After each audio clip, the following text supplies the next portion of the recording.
हाँ जी अस्सलाम वालेकुम वीरो की हाल है, ठीक ठाक हो। 11 तरीक की फ्रैश वीडियो जे। दो रशियन बच्चे आ, दोनों मेल आ, ठीक है जी। जिस वीर भरा नूं पसंद होवे राबता कर लियो। तकरीबन 2 महीने के होने वाले बच्चे।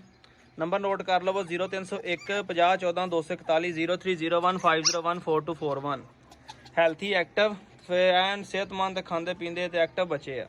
दोवों नारे आ। जिस वीर नूं पसंद हुण राबता कर लियो, ठीक है जी। तो इन्हें कान खड़े करना शुरू कर लिया वा। दूसरे ने अद्धे तकरीबन कान उन्हें वेखो खड़े करने शुरू कर लिया। लोकेशन अपनी फैसलाबाद की है। फ्रैश वीडियो 11 तरीक की। क्वालिटी वाले बच्चे है। टेल दे रिंग शिंग हर चीज़ वेख लो बिल्कुल एन ओके है। तो जिस भी ने लैना हो घर रखने डेरे रखने वास्ते जिन्होंने पसंद हो साढ़ा राबता कर लो, ठीक है जी।